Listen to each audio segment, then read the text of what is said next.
Property contracts are often important because they act to complete many aspects of service, product and banking. Many support contracts are created to cater mostly for specific situation, and most of it require proper akad as well. Such contracts are also considered a facility to provide specific outcome for the customer. It also falls into a bilateral arrangement. The type of property contract is the contract of Hiwalah, Mukasah, Ibrah and Wa'ad. Implementation of Hiwalah in Islamic finance. In Arabic terms, Hiwalah means change or transfer. In technically, Hiwalah means to transfer a debt from one person to another with the same price. It comes to the consequences, then the liability of the debitor is abolished. In other words, the first obligator is free for any financial obligations. In fiqh muamalat, Hiwalah refers to the transfer of financial liabilities from one debitor to another's that would free the initial debitor from any debt. The Hanafis define Hiwalah legally as the transfer of liability for a debt from the debitor to the person whose name appear in the contract as being labelled for the debt. There are two types of Hiwalah: Hiwalah Muqayyadah, Hiwalah Mutlaqah. There are 5 elements in Hiwalah transaction: Al-Muhil, Al-Muhal, Muhal Al-Lat, Muhal Bih, Sigah.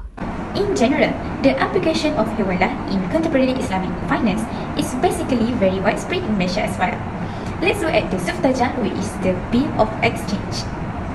By this application, it enables a debitor to make payment in another's place through his agent or a second person.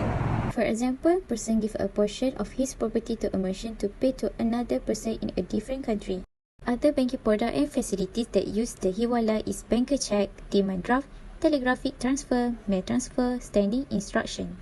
Current issue of Hiwalah and solution. It is generally accepted that the consent of principal debitor will affect the validity of the Hiwalah contract. However, some classical and contemporary jurists are of the nation that the Hiwalah process may not require a full consent from all parties. For example, the transferor, the creditor or the transferee.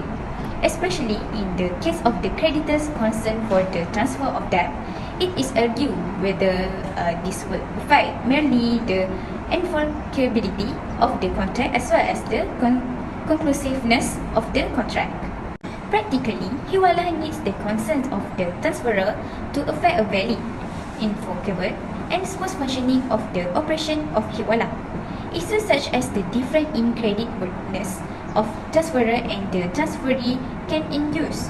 For example, when the transferor transfers his debt to the transferee, the creditor may not agree with the creditworthiness of the transferee. This may have an implication of the risk and the creditor would agree to assume. The implementation of the concept of Hiwalah gives advantages to both parties, whether the creditor or debitor. For creditor, Hiwalah could authenticate loan repayment and ensure the creditor could retrieve his or her money back by demanding payment from the transferor under normal circumstances, or even in case of default payment, it could be retrieved from the first debitor. For debitor, Hiwalah can minimize and spread his or her risk because he or she can remit or pass over his debt to his own debitor. Other than that, Hiwalah could convince the creditor to lend him money since he or she has somebody to back him up as the transferor of the payment.